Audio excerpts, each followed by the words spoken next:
What's up, young gangsters? Mr. Tomei out here. It is April 21st, 2020. About 10:03 a.m. Just gonna make this video. Um, Here's what we're gonna do today. We're gonna talk about the Cuban Revolution. Uh, Within the slides today, it's only 1, 2, 3, 4, and yeah, just four. Just four slides. There's going to be a 5-minute video that I want you to watch. Watch it, learn something. I know you have nothing else to do. It's 5 minutes. It's pretty interesting. You're going to learn something. Okay? Um, Besides that, make sure you watch this video, like and subscribe. And this one shouldn't be a long one today.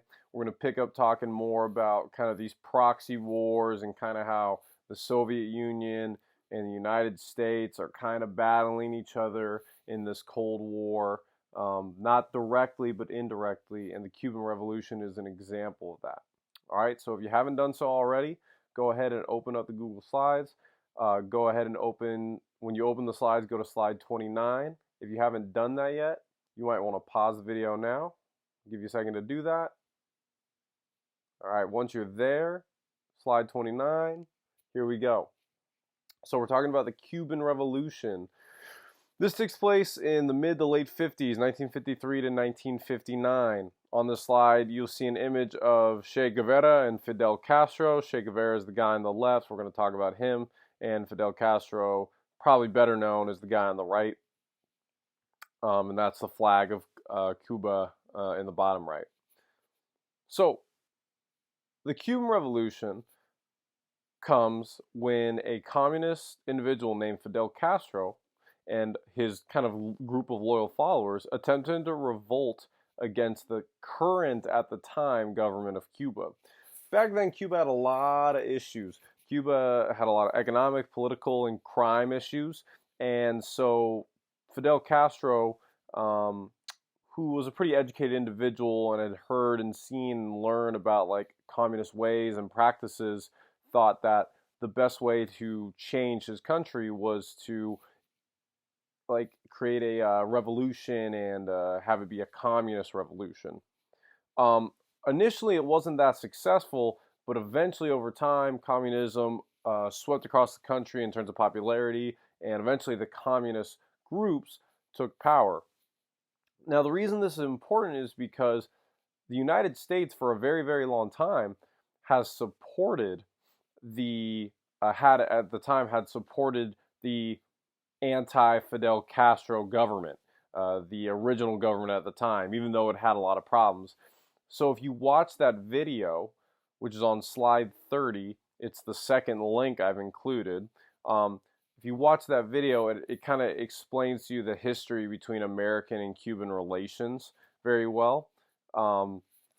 Gives you a better idea of those relationships. It's important to understand Cuba is not very far away from the United States. If you were to look on a map, it's about 60 miles off the coast of Florida. It's really close to the United States.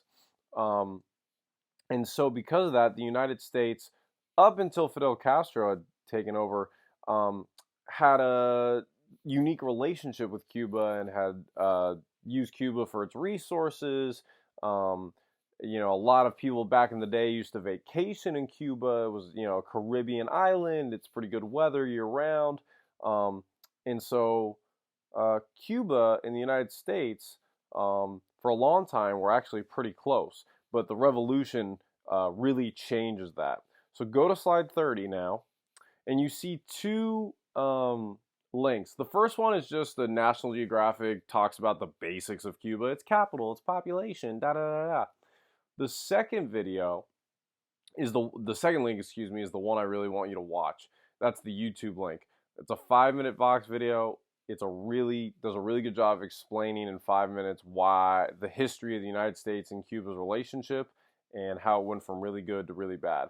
Make sure you watch that video. Can't stress enough. You got 5 minutes in your day, watch it. Watch it while you're working out or doing something, cooking, whatever. At least watch it, okay? All right, let's go to slide 31. Talking about Fidel Castro now. Fidel Castro, he only died a few years ago, pretty recent. He was born to a wealthy family. Fidel became pretty educated eventually came to despise the U.S. and really capitalism and like Western values in general, which he saw as like greedy, self-centered, and he thought that the U.S. was taking advantage of Canada, which he was pretty accurate in that the United States really did take advantage of Cuba. But Fidel Castro's methods were to be, an overthrow of government and to instill communism, and that put him at odds with the United States. He believed communism was the future. He wanted to overthrow the U.S.-backed dictator at the time, Fulgencio Batista, and give Cuba back to the people, as he always said. So that's him and his iconic kind of beret hat and stuff. And that's him. You can learn a lot about Fidel Castro. For a time in the United States, he was probably one of the more hated world leaders, kind of on the level that the North Korean leader, Kim Jong-un, is now, maybe. He was up there in terms of like world leaders who were, despised in the United States. Again, you watch that video, make more sense. Okay, last slide for the day, slide 32. Another individual I'd just like you to know, this is a world history class, is Che Guevara. You might have seen his face before. That image that I included is a famous, especially his face, a famous, anti-establishment, protest kind of image. So if you were to type up Che Guevara on Google Images, you would see probably that picture and some other, propaganda poster pictures up, because that's an iconic photo. So Che Guevara was born in Argentina in 1928. And he became a radical revolutionary leader because he saw a lot of poverty, disease, and famine across South America. And he attributed a lot of that to the imperialistic ways of the European and the American empires who, for hundreds of years, especially when the Spanish came over, really took advantage, and really brutalized the land and the people of South America. Over time, he ends up meeting Fidel Castro, and the two become actually pretty close friends until Fidel turns his back on Che Guevara in order to appease the Soviet Union. #FakeFriend. Che was more radical than Fidel, and that made the Soviet Union kind of nervous. The Soviet Union supported the Cubans during their revolution because obviously having a communist country so close to the United States is a threat to the United States power. So the Soviet Union, they were down for that. They were like, you know what, we'll support this Cuban Revolution. But while they supported it and they supported Fidel Castro, they felt Che Guevara was a liability. He was too radical. He was too dangerous. And so they pretty much kind of gave an ultimatum to Fidel. They were like, look, we know you're friends with this guy, Che, but we can't really support you going forward if you don't, take care of this dude.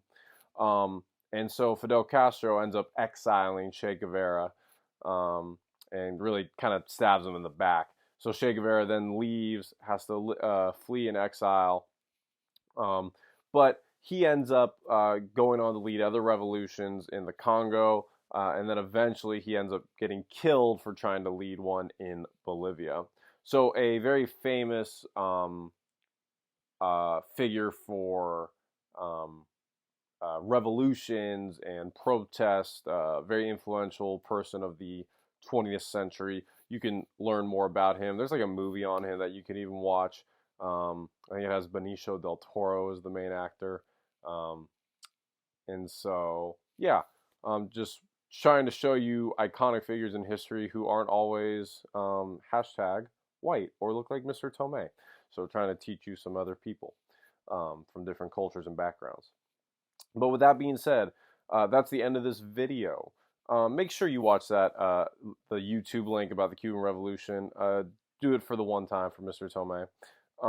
Besides that, if you have any questions, comments, or concerns, holler at me, let me know.